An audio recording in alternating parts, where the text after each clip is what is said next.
iyong pagmamahal. Ang aming kaligtasan na pinagkaloob mo, ang pagpapawalang sala mo sa amin, at pagbigay mo ng buhay na walang hanggan sa mga taong sumampalataya at tiwala sa iyo. Pinupuri ka namin, O Diyos, at pinapasalamatan. Naway patuloy mo po kaming gabayan, maging ang pangangaral sa iyong mensahe. Naway, gamitin mo po ang iyong lingkod, Panginoon, na ipamuhay ito bilang halimbawa at ibahagi ng maayos ayon sa iyong kalooban at kagustuhan. Pagpalain mo, Panginoon, ang bawat nandito sa bahay-sambahan sa pamamagitan ng mga pakikinig ng iyong banal na salita. Na sila po ay lalabas sa bahay-sambahan ng nagalakan sa kanilang puso na mayroon kang pagtutuwid, pagbibigay ng assurance katiyakan ng iyong pagmamahal sa amin at patuloy na paggabay at pagpapala sa bawat isa sa aming Panginoon. Pinupuri ka namin, O Diyos, at ilang o Panginoon ang patuloy na pagkabayan ang aming gawain na way iting matapos, Panginoon, ang may pagtatagumpay para sa iyong pagpurihan at katilangan ng Diyos. Tulungan mo din, Panginoon, at patnubayan ang mga pastors, ang mga missionary na nagtatrabaho sa iyong upasan at pinapahayag nila pinamumuhay ng iyong banal na salita, Panginoon. Tulungan mo po kami lahat at kami sumasampalataya at titiwala sa iyo, Panginoon Jesus. Sa iyo lahat ang kapurihan at katilaan sa pangalan ni Jesus. Amen. Sa binasa po kanina ni Brother Mario sa 1 John chapter 4, verse 7 to 11. At gusto ko pong basahin po lahat sa inyo verse 7 to 11 dahil wala po tayong projector. At kung meron kayong Biblia, sundan niyo po sa verse 7. Mga minamahal, mag-ibigan tayo sa isa't isa, sapagkat ang pag-ibig ay sa Diyos. Ang bawat umiibig ay pinanganak ng Diyos at nakakakilala sa Diyos. Verse 8, ang hindi umiibig ay hindi nakikilala sa Diyos, sapagkat ang Diyos ay pag-ibig. Dito nahayag ang pag-ibig ng Diyos sa atin, sapagkat sinugo ng Diyos ang kanyang bugtong na anak sa sanlibutan upang tayo mabuhay sa pamamagitan niya. Narito ang pag-ibig, sabi na po sa verse 10. Hindi sa tayo umibig sa Diyos, kundi ang Diyos ang umibig sa atin. Sinugo ang kanyang anak na pagtubos sa ating mga kasalanan. Verse 11, mga minamahal. Kung tayo'y inibig ng Diyos ng gayon, nararapat na mag-ibigan din naman tayo sa bawat isa. Maliwanag po dito sa ating teksto, sa verse 8 at sa verse 16, sabi niya ang Diyos ay pag-ibig. At gusto ko pong makipag-usap sa umaga nito sa inyo na pinamagatang ang Diyos ay pag-ibig. Ang Diyos ay mapagmahal. Siya yung standard. Siya yung basihan ng pagmamahalan. Siya yung dahilan ng pagmamahalan ng mga magkakapatid sa pananampalataya. Siya yung sentro at tuon at paningin ng bawat sumasampalataya sa ating Panginoong Jesus na tayo po ay nag-iibigan para sa kapurihan at kadakilaan ng Diyos. At liman pa doon, ang mga plano at gawain ng Diyos ay mapagmahal. Ang kanyang katwiran, ang kanyang kabutihan, ang kanyang kabanalan ng Diyos ay mapagmahal. Lahat ng mga lakad at pamamaraan ng Diyos ay mapagmahal. Maibigin. Dahil ang Diyos ay pag-ibig. At kung basahin ko pa sa inyo ang awit 103, verse 8, sabi niya po dito ni David, tungkol sa pag-ibig ng Diyos. Sa awit 103, verse 8, kay ganda ng kalooban, mahabagin itong Diyos. Kung magalit ay banayad. Kung may ibig na may lubos. Ang mga katangian ng Diyos na banggit dito, nabanggit niya yung pag-ibig ng Diyos. Siya'y umiibig na lubos. Maganda ang kalooban ng Diyos. Mahabagin siya. At kung siya'y magalit ay banayad. Verse 9, banayad nga kung pagalit. Hindi siya nagtatanim ng galit ng ating Diyos. Di ako taglay niyang galit, hindi niya kinikimkim. At liman pa doon sa verse 11, ang agwat ng lupa at langit, sukatin may hindi kaya. Gayon ang pag-ibig ng Diyos sa may takot sa Kanya. Kaya pa natin sukatin ang agwat ng langit at lupa. Meron na bang nakasukat? Wala akong nakasukat. At sabi mo ng ibang awit, ganon karaas, kalayo yung pag-ibig ng Diyos sa atin. Maging sa verse 12, kung gaano kalayo ang silangan sa kanluran, gayon din niya inaalis sa atin ang ating mga kasalanan. So maging sa lumang tipan, maging sa Exodus chapter 34 verse 6 to 7, nabanggit doon yung pag-ibig ng Diyos na lubos. Maging ang sukat ng layan, agwat ng lupa at langit, ganun po, nayambing yung pag-ibig ng Diyos na hindi po natin lubusang masukat ang pagmamahal ng Diyos sa ating mga taong makasalanan. Ang pag-ibig ng Diyos, ito yung isang dahilan kung bakit tayo nilikha ng Diyos. Kung ilugtong po natin sa ating pinag-aaralan sa aklat ng Genesis, sa unang araw, pangalawang araw at ikatlong araw ng likha ng Diyos sa sanlibutan. Dahil sa kanyang pag-ibig, kaya tayo nilikha ng Diyos. Hindi siya nangangailangan ng pagmamahal, hindi po. Kundi isa sa mga dahilan kung bakit tayo nilikha. Kahit hindi siya nangangailangan ng pagmamahal ng Diyos mula sa kanyang mga nilikha, kundi dahil sa kanyang pag-ibig, nilikha niya tayo. Dahil siya yung unang uwihig po sa atin kung siya sabi niyo po sa verse 10 at maging sa verse 19 sa unang 1, chapter 4. At may mga tatlong bagay na gusto kong makipag-usap sa inyo sa umagang ito. Una po, ang tunay na pag-ibig ay galing sa tunay na Diyos. At pangalawa, ang bawat umiibig ng tunay ay pinanganak ng Diyos at nakakilala sa Diyos. At pangatlo po, ang Diyos ay pinahayag niya ang kanyang pagmamahal sa pamamagitan ng pagsugo sa kanyang anak. Diba yung ginawin natin kanina, God sent His Son, sabi natin kanina. Dahil sa kanyang pagsugo sa kanyang anak, doon niya pinakita, pinahayag, isiniwalat ang kanyang pagmamahal sa atin. Kung sinasabi po natin sa ating teksto, sa unang 1, chapter 4, verse 7, sapagkat ang pag-ibig ay sa Diyos, sabi niya sa Biblia 2001. Translate ng ang Biblia, magandang balita Biblia, o Good News Translation, mga minamahal. Ito yung sinulat ni Apostle John, Apostol ni Cristo, sa mga minamahal niya, mga anak niya sa pananampalataya. At sabi niya sa mga kanyang anak sa pananampalataya sa Apostol 1, mag-ibigan tayo. Anong dahilan? Sapagkat mula sa Diyos ang pag-ibig. Mula sa Diyos ang pag-ibig. Kaya sabi ko kanina, kanino galing ang tunay na pag-ibig ng Diyos? Ang tunay na pag-ibig ay mula sa tunay na Diyos.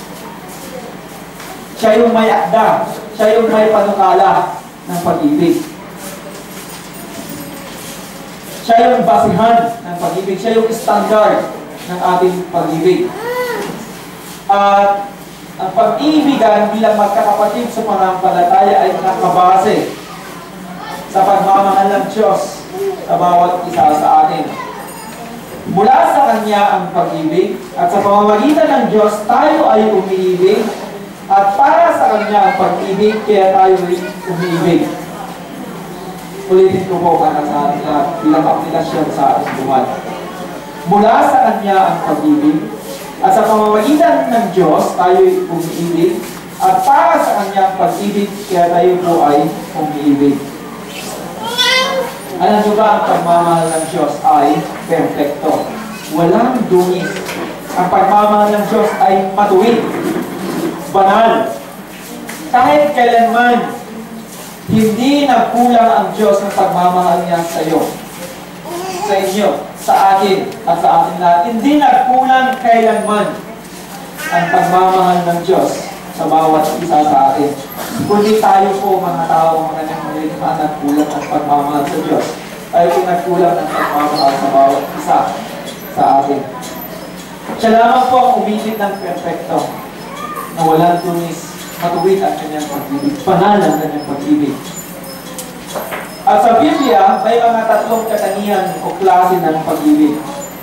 Ito'y galing sa salitang Grego na eros, erotic love, ito yung pagmamahalan ng pag-asawa ng babae at lalaki. Meron din galing, translate, galing sa salitang phileo, tinatawag natin na brotherly love o sisterly love, pagmamahalan sa loob ng iglesia, bilang magkakapatid sa laman at sa pananampalataya. At yung pinakamataas na uri ng pag-ibig, na kung saan galing ang salitang agape, ito yung ginamit niya, o rabaw, sa Greek verb, na sinasabi na unconditional, yung agape love. Sacrificial love. Self-giving love, not selfish love, no. Kundi sacrificial, unconditional. Kaya sabi niya, narito ang pag-ibig, sabi nga po sa verse 9. At sa verse 9, dito nahayag ang pag-ibig ng Diyos sa atin, sapagkat sinugo niya ng Diyos ang kanyang bugtong na anak sa sanlibutan upang tayo mabuhay sa pamamagitan ni Jesus. Yun po yung tinatawag na sacrificial love, unconditional love. Walang kondisyon. Dahil sa kabila ng ating kasamaan, sa kabila ng iyong kasinungalingan, sa kabila ng ating masamang pag-uugali, minahal tayo ng Diyos na walang kondisyon. Lahat po tayo ay nagkulang sa kanuningan at kalulatian ng Diyos. Lahat po tayo ay nagkasala. Walang matuwid, walang kahit isa. Ngunit minahal tayo ng Diyos. Ganon niya pinakita yung pagmamahal niya sa atin. Yung tinatawag ng sacrificial love. At gusto kong ikumpara po sa pagmamahal ng mundo. Paano magmahal ng mundo? Mahal kita dahil maganda. Diba? Ganun? Mahal kita dahil guwapo ka. Mahal kita dahil mayaman ka, marami kang pera. Mahal kita dahil tanyag ka, kilala ka. Mahal kita dahil nasa posisyon ka. Mahal kita dahil makapangyarihan ka, dahil nakapag-aral ka, matalino ka. Diba gano'n ang pagmamahal ng mundo? Ngunit ang pagmamahal ng mga Kristiyano ay nakabase sa ginawa ng Diyos. Kung sino siya, sinong Diyos, ating pinupuri na naglilip ko na siya ay mapagmahal, at kung ano yung ginawa niya sa atin, sa sakripisyo niya, ang kanyang kaisa-isang anak, ang kanyang bukod tanging anak na si Jesus, upang tayo'y mabuhay sa pamamagitan niya. Sabi niya po sa verse 9 at sa verse 10, upang pantubos sa iyong kasalanan at aking kasalanan. Ganon po ang biblical love, sacrificial love, unconditional love, unselfish love, pagmamahal ng Diyos. At hindi lamang ang pag-ibig ay hindi lamang nararamdaman. Natalabog my heart, hindi lamang pinanang. Kundi ito po ay pagnanais at aksyon. Ito yung naiisip mo at isakatuparan mo. Halimbawa, sabi niya po sa Mateo chapter 5 verse 44, ang utos ng Diyos, love your enemies. Mahalin mo ang iyong kaaway. Kung ito lamang ay emosyon, diba? Sa natural na kalagayan ng tao sa kanyang kaaway, anong kanyang naramdaman? Anong emosyon? Anong kabaliktaran ng pag-ibig? Puot. Galit. Ang sabi pa niya doon, sa unang Korinto, chapter 13, verse 4 to 6, basahin ko po sa inyo. Nasabi ko kanina, na hindi lamang sa emosyon at pag-ibig, kundi ito'y pagnanais na isin mo at isagawa mo, isakatuparan mo. Dahil ang definasyon ng pag-ibig mula sa Biblia, mahango dito sa unang Korinto chapter 13, verse 4 to 6, sabi niya po, ang pag-ibig ay matiisin, magandang loob. Ang pag-ibig ay hindi maingginin, o mapagmalaki o hambog. Hindi magaspang ang kilos, sabi niya sa verse 5. Hindi nito ipinipilit ang sariling kagustuhan. Hindi mayayakutin. Hindi nagtatala ng mga pagkakamali. Verse 6, Hindi ito natutuwa sa masamang gawa, kundi natutuwa sa katotohanan. Kaya sabi ko kanina, hindi lamang ito emosyon, hindi mo lamang ito nararamdaman, kundi naisip mo at isa katuparan mo. Dahil ang mga bagay na iyon, na description at definasyon ng pag-ibig, ay gawain, pag-uugali. Kasi nasa katuparan, ninanais na sa katuparan ng mga yon. At hindi lamang ito nakaramdaman. At alam din natin, ang tunay na pag-ibig ay bunga ng banal na Espiritu. Ayon sa Galatians chapter 5 verse 2, the fruit of the Spirit is love, pagmamahalan. Kaya tanong ko po sa atin sa ngayon, ano yung pagkilala o pag-intindi sa tunay na pag-ibig? Ikaw ba ay ibig ng tunay sa Diyos, sa iyong asawa, sa iyong kapatid, sa pananampalataya, sa iyong mga anak? Kaya sabi ko natin ang ating sarili bilang aplikasyon sa ating buhay. Kung ano yung pagtikin natin sa pag-ibig. At kung ito'y taliwas sa ating mga binasa base sa Biblia, ito na po yung pagkakataon natin na pagruhi ng ating pagkilala, pagkaintindi tungkol sa pag-ibig. Dahil ang pag-intindi ng pag-ibig ng sanlibutan at pag-intindi ng pag-ibig mula sa banal na kasulatan ay magkasalungat at magkaiba. At tanong ko pa sa atin, liban po doon, yung tanong ko kanino galing ang tunay na pag-ibig? Ito'y galing mula sa Diyos. At pangalawa, sino ang tunay na umiibig? At di tunay na umiibig. Sino ang mga tunay na umiibig at di tunay na umiibig? At kung siyasatin niyo po mabuti sa ating teksto, sa unang 1, chapter 4, verse 7, masahin ko po ulit para sa ating lahat. Sabi niya po dito, mga minamahal, mag-ibigan tayo sa isa't isa sapagkat ang pag-ibig ay sa Diyos. At, nasagot po yung tanong ko kanina, sino mga tunay na umiibig? At di tunay na umiibig. Nandito po ang sagot sa verse 7 and 8. Ang bawat umiibig ay pinanganak ng Diyos at nakakilala sa Diyos. At yung hindi tunay na umiibig, sabi niya po sa verse 8, ang hindi umiibig ay hindi nakakilala sa Diyos. Sapagkat ang Diyos ay pag-ibig.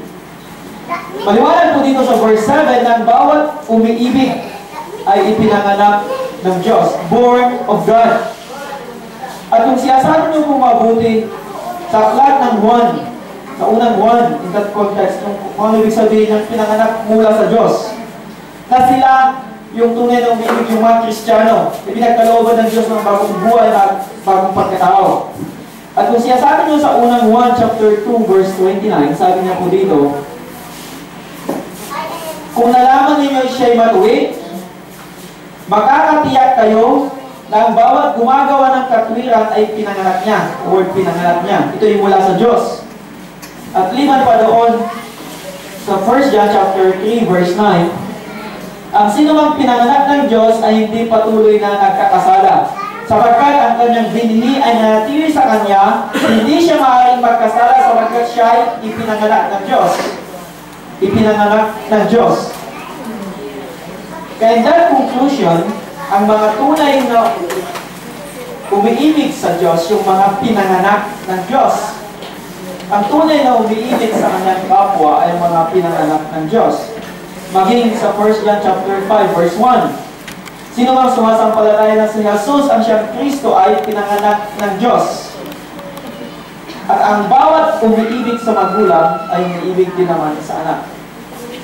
Maging sa verse 18. Sabi niya, alam natin ang sino mang ipinanganak ng Diyos ay hindi patuloy na nagkakasala. Subalit ang ipinanganak ng Diyos ay nag-iingat sa kanyang sarili at hindi siya ginagalaw ng masama. Hindi siya ginagalaw ng masama. Hindi na pwedeng agawin siya ng masama ang sino mang ipinanganak ng Diyos. Kaya, yung sagot ko doon sa katanungan ko kanina, kung sino ang tunay na umiibig, ay ang mga ipinanganak ng Diyos. Dahil ang Diyos ang siyang may akda ng tunay na pag-ibig, At pinanganak niya ang mga sumampalataya nagtiwala sa ating Panginoong Yesus para magmahalan. Para umibig ng tunay sa bawat isa. At bilang aplikasyon po sa ating buhay, di ba, pangunahing utos ng Diyos, mahalin mo ang iyong Diyos ng iyong buong puso, buong lakas, buong pag-iisip, at buong kaluluwa. Mahalin mo ang iyong kapwa, galing ng iyong sarili. Sabi po doon yung malaking utos ng Diyos. Kung basahin niyo sa Marcos chapter 4. The greatest commandments of God is to love the Lord your God with all your heart, with all your mind, with all your soul, with all your strength. And love your neighbor as you love yourself. Siya yung standard, siya yung basihan ng ating pagmamahalan ng ating Diyos. Yung mga katangian ng Diyos na siya'y pag-ibig, mapagmahal, siya din dapat ang katangian ng kanyang mga pinanganak ulit. At tanong ko po sa atin, ikaw ba ay naipanganak na muli sa spiritual upang umibig sa iyong kapwa at tunay na pagmahal sa Diyos?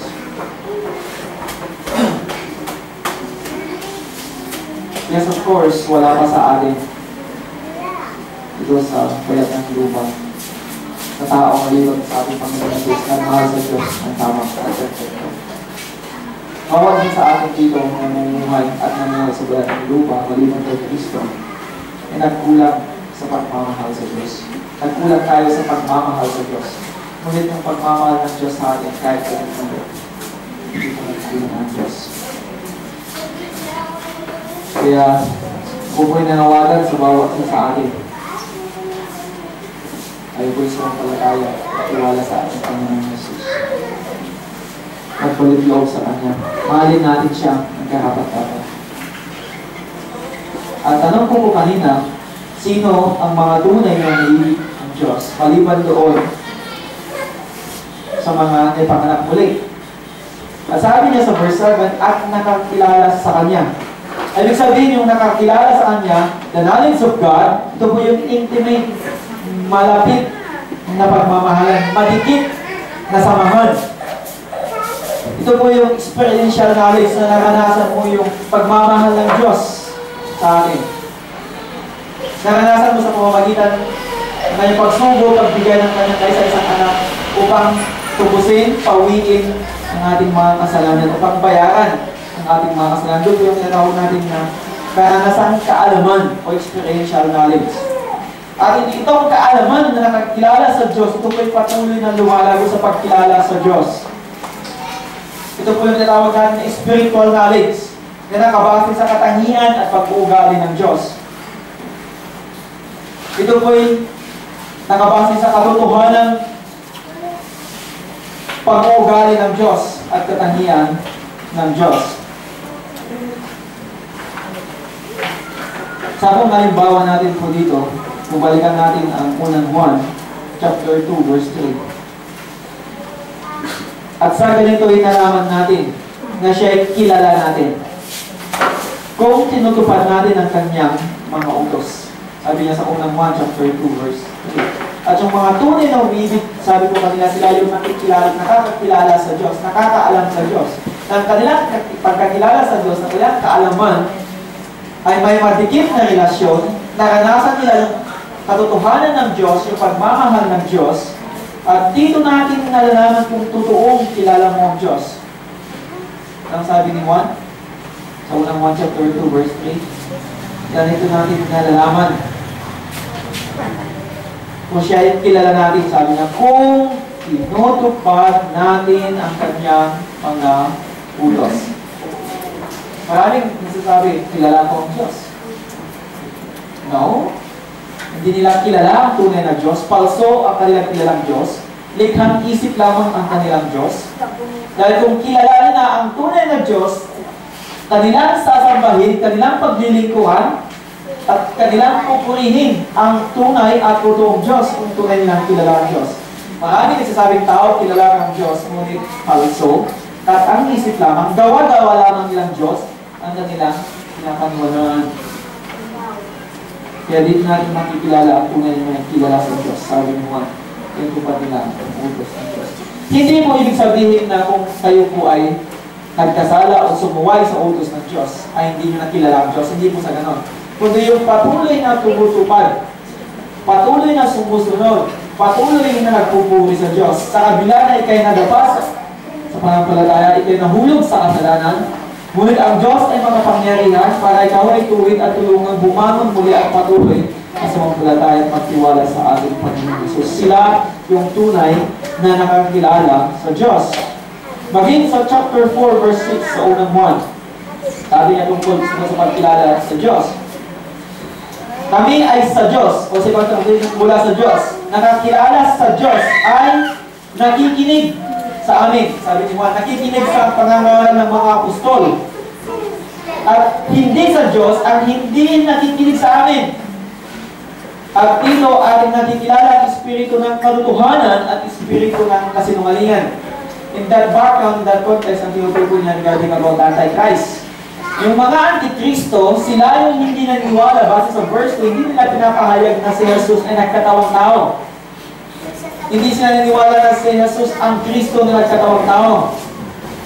Ngunit sabi ni Juan, kung kayo nakikinig sa akin, sa kanyang mga anak, kayo tunay nakikilala sa Diyos dahil nakilala namin ang Diyos. Nakita namin, kumalihan niyo sa chapter 1, verse 1 and 2. Nakita namin, napakinggan namin ang kanyang katuruan. At ito ang tunay na Diyos, sabi niya sa John chapter 5, verse 20, ng ating Panginoong Jesus. Ibigyan tayo ng pag-unawa upang makilala natin ang tunay na Diyos. At sabi pa niya dito, upang lubusan niyo pong maintindihan.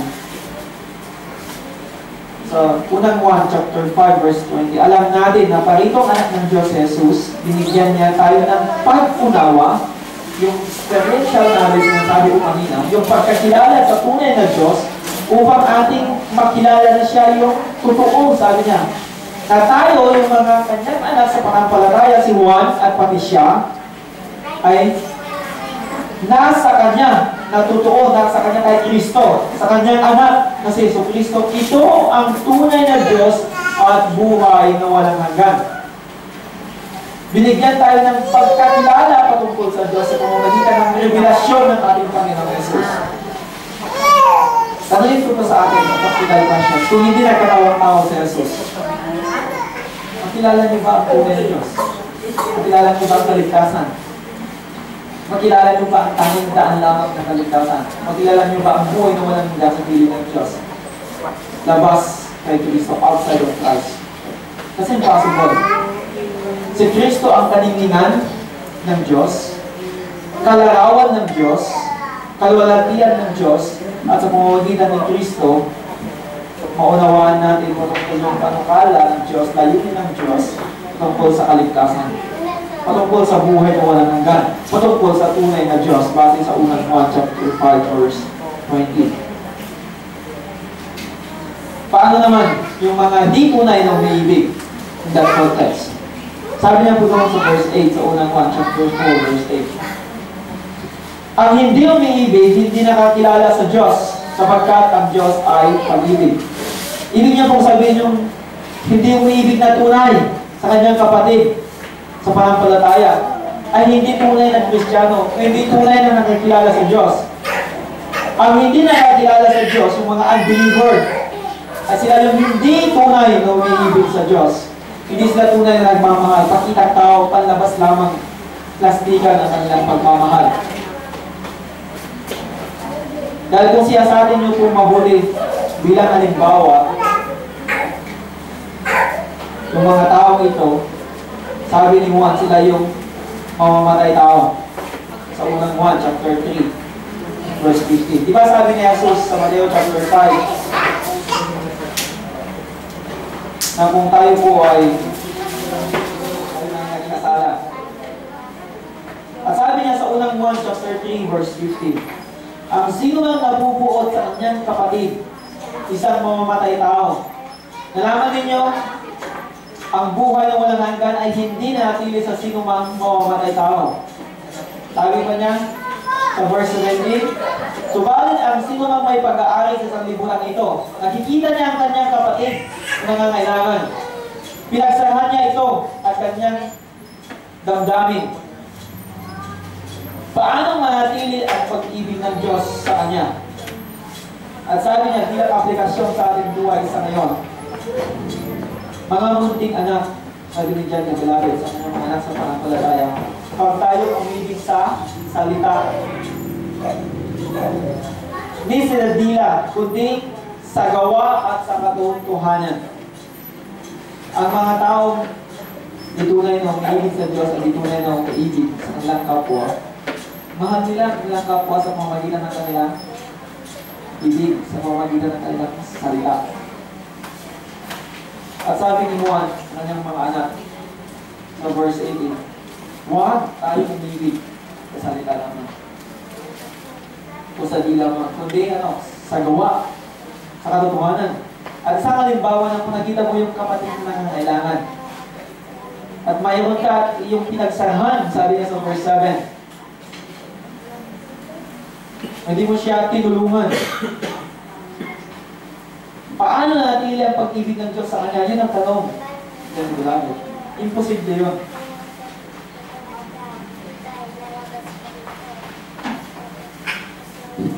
Kaya bilang aplikasyon sa buhay natin, tunay ba yung pagmamahal natin sa Diyos?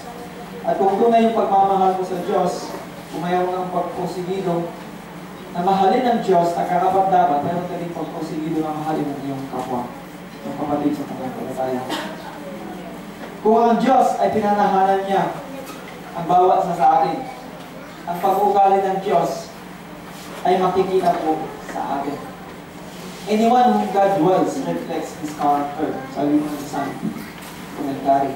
Na kung ikaw ay pinangahanan ng Diyos, nakikilala mo ang Diyos, naranasan mo ang kanyang pagmamahal ng Diyos, makikita sa iyo yung pagmamahal ng Diyos. Kung magitan ang pagmamahal mo sa iyo, kapwa. Siyang halimbawa po dito, balikan yung unang one, ang Diyos ay ilaw. At sino mang lumakad sa kadiliman sa ito, hindi niya tunay na kaisa ng Diyos. At inalitulad niya din dito sa 1 John chapter 4, kung sinasabi mo na, mahal mo ang Diyos, ngunit hindi mo naman iniibig ang iyong kapatid, ikaw ay sinungaling.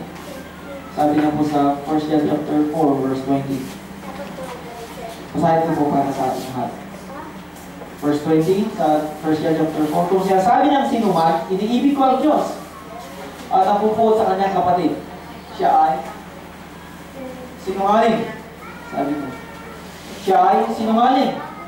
Sapagkat ang hindi umiibig sa kanyang kapatid na kanyang nakakita ay hindi maaaring umiibig sa Diyos na hindi niya nakikita. Kaya bilang aplikasyon sa ating buhay sa verse 21, at ang utos na ito mula sa Kanya, mula kay Jesus na sa atin, na ang umiibig sa Diyos ay dapat din umiibig sa Kanyang kapatid. Sabi na po sa verse 21. Kaya siya sa atin yung po kung anong klase yung pag-ibig niyo sa bawat isa sa atin. Kaya sa atin panahal na ating sarili kung tayo po ay umiibig sa Diyos. At kung kayo yung umiibig sa Diyos, kayo din po ay umiibig sa iyong kapatid sa pananampalataya. Tapusin ko po ito sa verse 10 and verse 11 and verse 9. So, unang 1 chapter 4, verse 9. So, tanong ko po kanina, kanino galing ang tunay na pag-ibig? Ang tunay na pag-ibig ay galing sa tunay na Diyos. At pangalawang tanong ko kanina, sino ang mga tunay na umiibig? Yung mga ipinanganak ng Diyos at nakikilala sa Diyos. At sino yung mga di tunay na umiibig? Sila yung nagsasabi na kilala nila ang Diyos, iniibig nila ang Diyos, ngunit hindi nila iniibig ang kanilang kapwa. Pangulit tanong ko po bawat sa atin, paano ipinakita ng Diyos ang kanyang pag-ibig sa atin? Paano? At kung basahin ko sa inyo sa 1 John chapter 4, verse 9, sabi niya, dito nahayag ang pag-ibig ng Diyos sa atin. Ano? Sapagkat sinugo niya ng Diyos ang kanyang buktong na anak, sabi niya sa unang 1, chapter 4, verse 9. Kaya ang Diyos ay pinayag niya kanyang pagmamahal sa atin sa pamamagitan niya ng pagsugo ng kanyang buktong na anak na si Jesus Cristo. Ito na po yung pinakamataas na katibayan o ebidensya ng pagmamahal ng Diyos sa atin. Ito na po yung pinakasupremo na pagpapahayag ng Diyos ng kanyang pagmamahal sa kanyang mga pinili, tinawag, na sumampalataya sa kanyang pinawalang sana, pinagkalooban ng buhay na walang hanggan. Patungkol sa kanyang pagbibigay, patungkol sa kanyang pagsugo ng kanyang bukod tanging anak si Jesus, upang pawiin, bayaran at tubusin ang ating mga kasalanan. Sa halimbawa natin ang sinabi ng Apostol Pablo sa Roma chapter 5 verse 6 to 9. At pinagawa ng Diyos, sabi niya sa verse 8 sa Roma chapter 5, ang kanyang pagmamahal sa atin.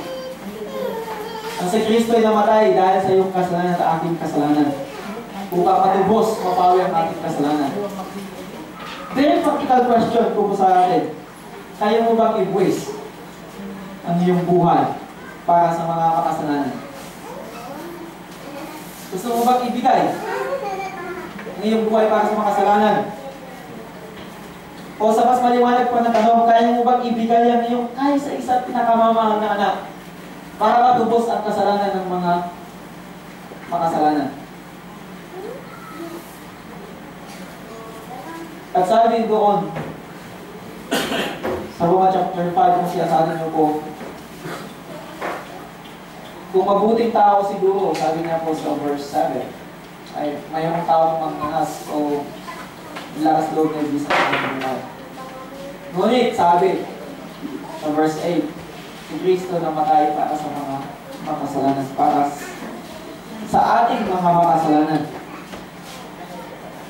Kaya bilang aplikasyon sa ating buhay, ano ang basihan ng iyong pagmamahal sa iyong kapwa? Alam niyo ba ang modelo ng pagmamahalan ng ilang mga kapatid sa pananampalataya ay ang pagmamahal ng Diyos sa atin? Siya yung basihan, siya yung modelo ng kanyang pagmamahal, at siya yung sentro. Kung ikaw ay minahal ng Diyos na walang kondisyon, sa kabila ng iyong kamunihan, kasalanan, sino ka na tao na hindi mo pwedeng mahalin ng kapwa mong kasalanan? Kaya ang sentro ng pagmamahal ng magkakapatid sa pananampalataya sa loob ng Iglesia ng Diyos, ang basihan at ang modelo ay ang pagmamahal ng Diyos sa ating mga taong makasalanan. Kaya sabi niya sa verse 10, narito ang pag-ibig. Ano yung pag-ibig ng Diyos? Sinugo ang kanyang bugtong na anak, base sa verse 9. Hindi sa tayo'y umibig sa Diyos, sabi sa verse 10, kundi siya ang unang umibig sa atin. Ang Diyos mismo ang unang umibig sa atin. Sa mamagitan ng kanyang pagsugo sa kanyang anak.